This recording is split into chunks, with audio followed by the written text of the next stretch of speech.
Never drive into this Oklahoma town after sunset narration script, clean red copy. On Friday, May 31st, 2013, a 67-year-old man named Billy O'Neill was at home in Reno, Oklahoma. He had graduated from Reno High School in 1965. He had served in the Air Force in Vietnam. He worked as a federal collections officer, then retired in the town he was from. A tornado warning went out that evening.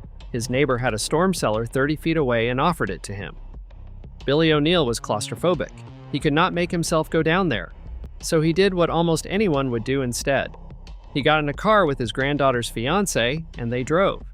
The car rolled several times. The younger man lived. Billy O'Neill did not. There is no version of that story where he was careless. He was warned. He was awake. He was sober. It was still daylight, and he was in the most tornado-literate town in the most tornado-literate state on Earth. 8 people were killed directly by the El Reno tornado that day. Every single one of them was in a vehicle. Coming up, the widest tornado ever recorded and the reason nobody could see it. What happens to a highway when an entire metro decides to leave at the same moment? And the reason the sirens in your town were never designed to wake you up. So here is the quiet contradiction at the heart of this place. El Reno is not an unprepared town, it is close to the opposite. Picture the drive the way you would actually make it. Interstate 40 west out of Oklahoma City, half an hour, flat and fast. A courthouse square, grain elevators, a Route 66 museum, about 20,000 people. Now look at what sits around it. The National Weather Service Forecast Office in Norman is 40 miles down the road, one of the finest severe weather offices anywhere in the world. The National Severe Storms Laboratory is there too. A serious share of all tornado research on this planet happens within an hour's drive of that courthouse square. Every school here runs drills. Cellars are ordinary. Children in this town know what a wall cloud is before they know long division. And on May 31st, 2013, every bit of that worked exactly as designed. The warning went out early. The sirens ran. At 6:25 in the evening, the Weather Service declared a tornado emergency specifically for El Reno. People had the information. They had it in time. 8 of them died anyway, and not one died inside a building. And here's the one fact I want you to hold on to, because we come all the way back to it at the end. Every single thing that killed people that day gets worse after the sun goes down. Hold on to that one. Start with the thing itself, because almost nobody has the picture right. Here's the wildcard fact. The El Reno tornado is the widest tornado ever measured on Earth, 2.6 miles across. Mobile radar clocked ground relative winds around 295 miles per hour. Now set those numbers beside the one that went on the record. It was officially rated an EF3. That is not a mistake. Tornado ratings in the United States are based on damage, not on wind, and this one spent most of its 16-mile life crossing open farmland where there was almost nothing built to break. The radar measured EF5 winds. The ground gave them nothing to prove it on, so the number in the file says 3, which means the official rating of the deadliest tornado of that year tells you very nearly nothing about what it actually was. And here's what people get wrong, the thing that killed experts. You picture a tornado the way it appears in photographs. A dark gray cone against a lighter sky, out on the horizon, obviously a tornado, with a clean edge and an obvious direction of travel. That image is why you believe you would recognize one. El Reno was not that. It was rain-wrapped. The Weather Service used those exact words while it was happening, a dangerous rain-wrapped tornado. From outside, it did not look like a funnel. It looked like weather. Gray, textureless, enormous, with no visible edge and no findable center. And it did not behave. Inside 40 minutes, it went southeast, then hard east, then northeast, and looped back over Interstate 40. It was tracking at about 25 miles per hour, and then it was not. 2.5 miles wide, 295 miles per hour winds, and nothing out there that looked like a tornado, which is exactly how it caught the people who understood it best. Here's the wildcard fact. 3 of the 8 killed were professional storm researchers, and one of them was Tim Samaras. Samaras was not a thrill seeker. He built instrument probes and set them directly in the paths of tornadoes to measure pressure from the inside. He had a television series. He was widely regarded as one of the most careful men in the entire field, known specifically for the risks he refused to take. He died in a vehicle, with his son Paul and his colleague Carl Young, when a subvortex came around on them faster than anyone could have driven away from it. The 4th was a man named Richard Henderson, 35 years old, a truck driver and rancher from Hinton. He drove out that afternoon to look at the storm, took a photograph, and sent it to a friend. A few minutes later, he was dead. Now here is the myth this destroys, and nearly everyone in tornado country carries it. People believe a car is an escape option. It has an engine and a steering wheel, and it does 60 miles per hour. It feels like agency, the one tool you own that moves faster than weather does. Look at what a car actually is out there. 3,000 pounds, glass on 4 sides, fixed to a line of asphalt you are not allowed to leave, pointed in one direction, entirely at the mercy of whoever is stopped in front of you. The tornado is 2.5 miles wide, and it does not need a road. Best researcher in the field. Best equipment on the continent. And a vehicle was still the wrong place to be standing.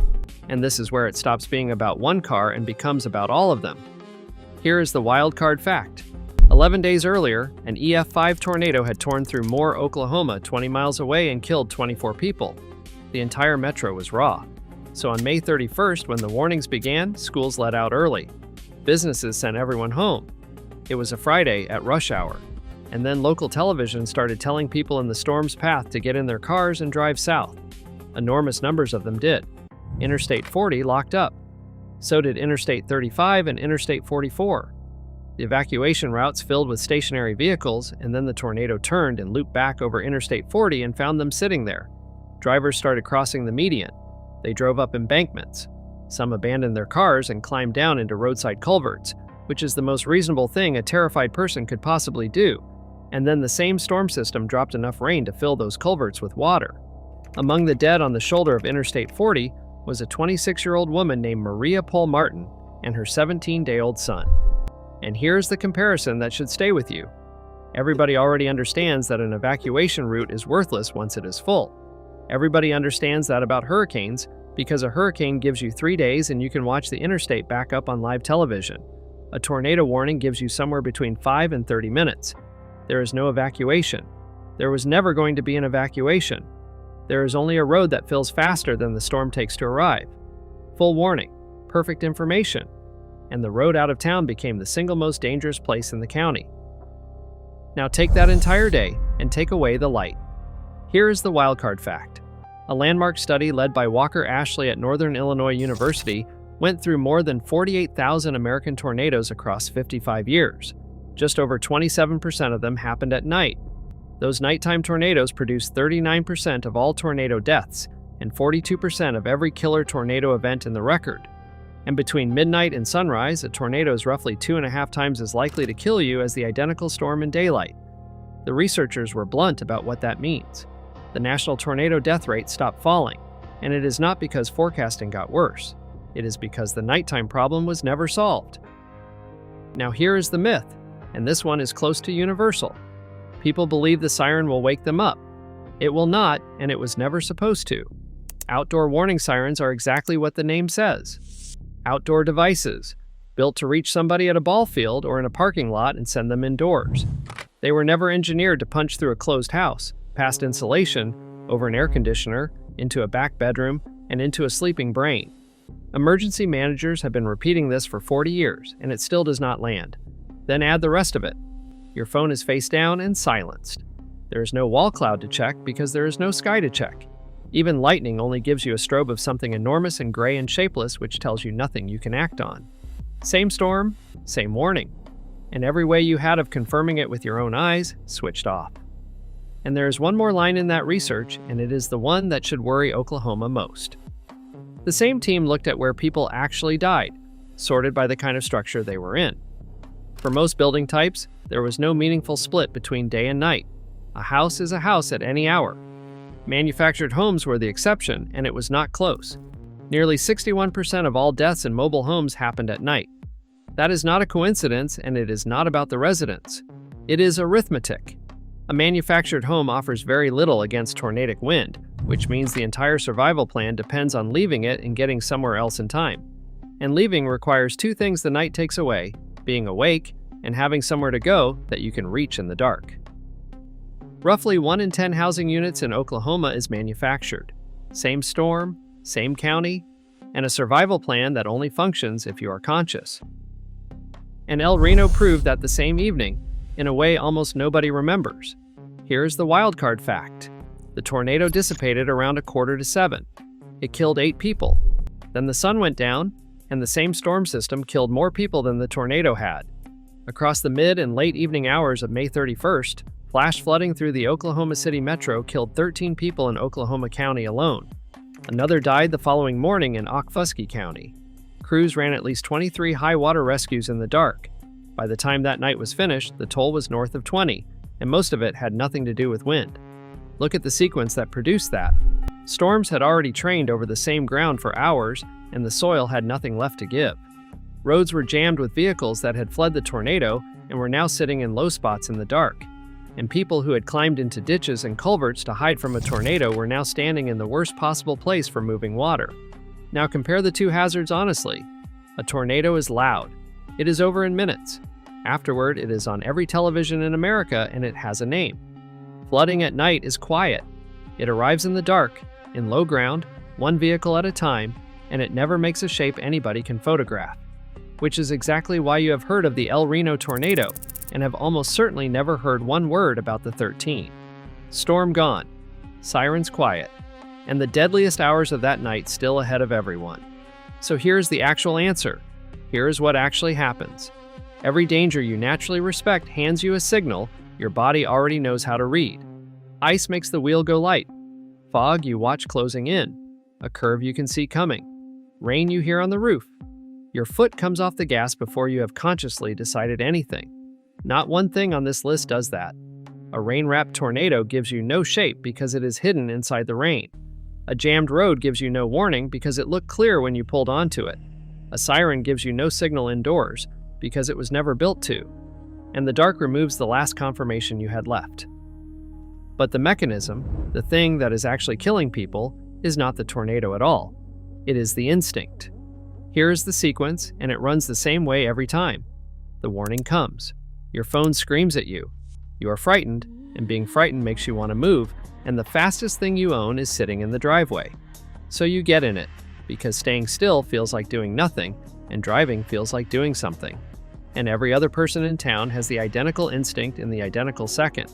Now you are on a road with all of them, not moving, inside a metal box with glass sides, in the open, in the dark, unable to see the thing you are running from, unable to leave the pavement, and unable to turn around. The tornado did not put you there. The decision to drive put you there. And that decision gets stronger after sunset, because in the dark you cannot see the storm well enough to judge it. So you assume the worst, and you run. The less you can see, the more the instinct wins. So if you are ever the one making this drive, do the small, unglamorous things. Your car is not shelter. It is a way to reach shelter and nothing else, and only if you know exactly where you are going, only if the road is open, and only if the storm is still far off. Do not shelter under a highway overpass. Every emergency manager in the country will tell you the same thing. It is not a cave. It is a wind tunnel, and it concentrates both the wind and the debris. Get a weather radio, and set your phone alerts to override silent. That one change is close to the entire difference between the daytime death rate and the nighttime one. And decide where you go before there is ever a warning, not during. During, there is no time to decide anything at all. None of that is exciting. All of it works. Come back one last time to that Friday evening in May. A 67-year-old man in his own house, in his own hometown, in daylight, with a warning already issued and a storm cellar 30 feet from his door. Billy O'Neill could not go into it. Claustrophobia is not stubbornness and it is not vanity, it is a condition. And in that moment it took the one option that would have saved him and made it unusable. So he took the only other option he could see. He got in a car. That is the hard part of this whole story. Every person who died that day made a choice that felt like the responsible one. Get to safety. Get the family out. Move. And that is the real number here. Not 2.6 miles, not 295 miles an hour, not 8 and not 22. It is a car found off the road with the door hanging open. It is a culvert that people chose deliberately and that filled with water anyway. It is a shoulder of Interstate 40 where a trooper walked up in the dark and found a young woman and a newborn. Now remember what I asked you to hold on to. Every single thing that killed people that day gets worse after the sun goes down. The storm you could barely see becomes a storm you cannot see at all. The road that filled at rush hour fills with people who are more frightened because they are more blind. The siren that could not reach you indoors certainly cannot reach you asleep. And the flooding that took 13 people in Oklahoma County did it after dark, quietly, in low ground, one car at a time. The weather out there is not hunting anyone. It never has been. It comes across that flat country the way it has since long before there was a town out there to give it a name, and it does not know or care what time it is. The difference is entirely on our side of it. For about half of every day, we can see the sky. We can look west and read the light on the underside of a cloud and know something is wrong before any device tells us. Every siren, every radar, every warning ever built was designed to add to that, to sharpen an instinct we already had. Then the sun goes down, and the instinct goes with it, and all that technology is suddenly carrying the whole weight alone. We are the ones who need the light. And for a few hours every single night, across 100,000 towns in that part of the country, we simply do not have it.